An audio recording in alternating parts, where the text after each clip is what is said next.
নমস্কার বন্ধুরা, welcome to exam চ্যালেঞ্জারের পক্ষ থেকে সবাইকে স্বাগত জানাচ্ছি। আজকে আমি হিস্ট্রির পার্ট 2 নিয়ে আলোচনা করব। সবার প্রথমে বলে রাখি, আমি হিস্ট্রির যে পার্ট 1, পার্ট 2, পার্ট 3 এইভাবে আমি অনেকগুলো পার্ট পরপর আনতে থাকবো। এর বাইরে ডব্লিউবিএসএসসি বা যে কোনো পরীক্ষায় হোক না কেন, এর বাইরে কোশ্চেন দেওয়া সম্ভব না। যত রকমের কোশ্চেন হয় হিস্ট্রির, যেখান থেকে হয়, আমি সব এই পার্টগুলোর ভিতরে কমপ্লিট করব। তো সেই জন্যে ভিডিওটি মন দিয়ে দেখবেন। আর আমি সাল প্রশ্ন একসঙ্গে নিয়ে এসেছি, সেই জন্য একটু অসুবিধা হতে পারে, সেই জন্য ভিডিওটি বারবার দেখার চেষ্টা করবেন। আর সবচেয়ে বড় কথা, আমি একটা প্রশ্নের ভিতরে বা একটা প্রশ্ন করেছি, এর ভিতরে 2-3টে প্রশ্ন লুকিয়ে আছে। আমি পড়ানোর সময় বুঝিয়ে দিচ্ছি।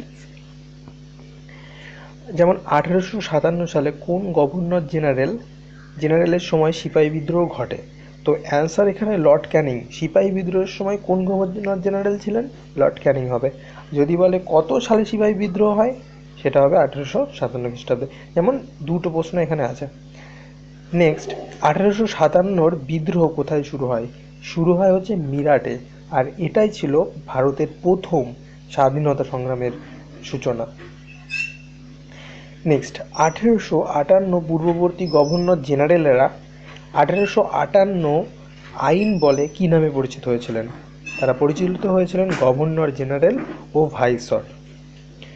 1870 সালে সর্বপ্রথম কোন গভর্নর জেনারেলের আমলে রাষ্ট্রীয় উদ্যোগে রেলপথ নির্মাণ কার্য শুরু হয়? এটা হচ্ছে লর্ড মায়ো। 1877 সালে ভারতে প্রথম শ্রমিক ধর্মঘট কোথায় ঘটেছিল?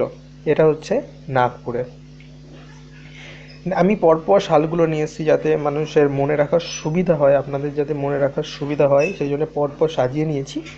তো নেক্সট, 1878 সালে দেশীয় ভাষায় সংবাদপত্র আইন কে প্রকাশ করেন?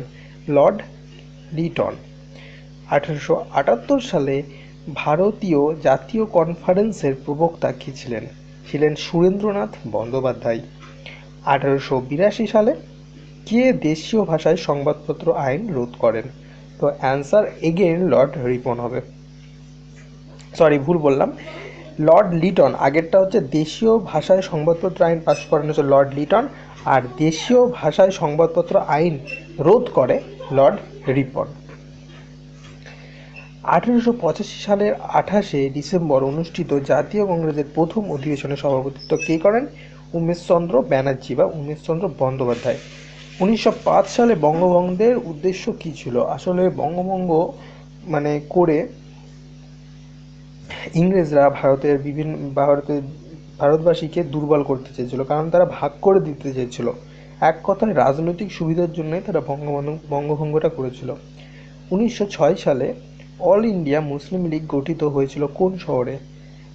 শহর হচ্ছে বাংলাদেশে অবস্থিত ঢাকা। বর্তমানে বাংলাদেশে অবস্থিত, তখন তো একসঙ্গেই ছিল। 1907 সালে জাতীয় কংগ্রেসের কে সভাপতি ছিলেন? রাসবিহারী বসু।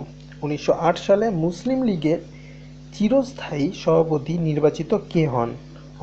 আগা খান। নেক্সট, 1908 সালে মুসলিম লীগের চিরস্থায়ী সভাপতি নির্বাচিত কে হন? যাই হোক, প্রশ্নটা দুবার হয়ে গেছে। অ্যান্সার হচ্ছে আগা খান। 1913 সালে লালা হরদয়াল, মনমোহন সিংহ ভকনা প্রমুখ মার্কিন যুক্তরাষ্ট্রে কোন প্রতিষ্ঠান গড়ে তোলেন? এটা হচ্ছে হিন্দুস্তান গাদর সমিতি। নেক্সট, 1915 সালে জাপানে পালানোর সময় রাসবিহারী বসু কোন ছদ্মনাম গ্রহণ করেন? তো ছদ্মনাম তিনি নিয়েছিলেন PN ঠাকুর। যদি প্রশ্ন আসে রাসবিহারী বসু কি ছদ্মনাম নিয়েছিলেন, তো অ্যান্সার হবে PN ঠাকুর। কত সালে রাসবিহারী বসু জাপানে পালায়? তো 1915 সালে। এরকম ভেঙে ভেঙে কিন্তু প্রশ্ন আসতে পারে।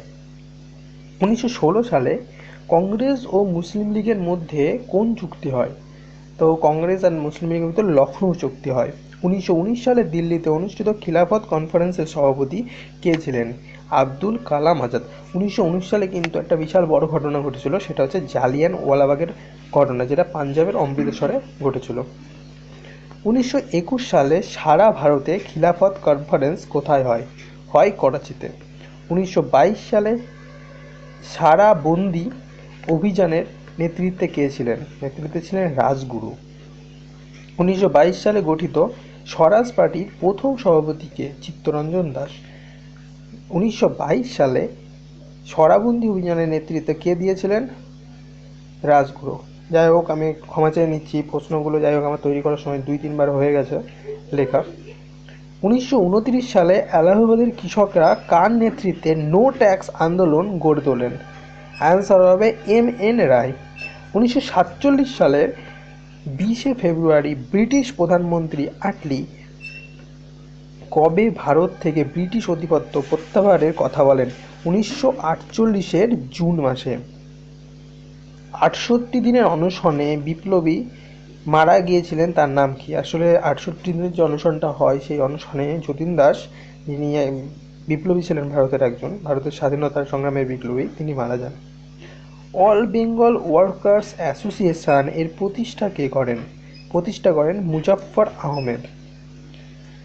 প্যাসিভ রেসিস্ট্যান্স এর তত্ত্ব প্রচার করেন বিপিন চন্দ্র পাল। আকলি আন্দোলন কোথায় হয়েছিল? পাঞ্জাবে হয়েছিল। আকলি আন্দোলন কত সালে শুরু হয়? 1921 সালে।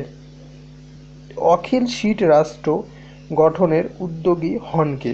অ্যান্সার হবে রঞ্জিত সিং। তো এই ছিল আজকের ইতিহাসের পার্ট 2 প্রশ্ন। নেক্সট আমি অনেক ইতিহাসের প্রশ্ন নিয়ে আসবো। টোটাল মোটামুটি 1000 তো প্রশ্ন আমি আনবই এই পরীক্ষার আগে, সামনে যে গ্রুপ ডি এর পরীক্ষা আছে তারপরেও আনতে থাকবো। তো ইতিহাসের যত কোশ্চেন হয় আমি মোটামুটি কভার করার চেষ্টা করছি। একটা প্রশ্নের ভিতরে 2-3টে করে উত্তর আছে, আপনারা একটু ভালো করে দেখুন, বারবার ভিডিওটা দেখতে থাকুন। আর অবশ্যই এর বাইরে ইতিহাসের কোশ্চেন আসা সম্ভব হবে না, এর ভিতরেই আসতে হবে। সুতরাং ভিডিওগুলো খুব মন দিয়ে দেখুন, আর চ্যানেলটিকে অবশ্যই সাবস্ক্রাইব করুন, কেননা পরবর্তী পার্ট 3, পার্ট 4 আমি এই চ্যানেলেই কিন্তু পাবলিশ করব। ধন্যবাদ সবাইকে, সবাই ভালো থাকবেন।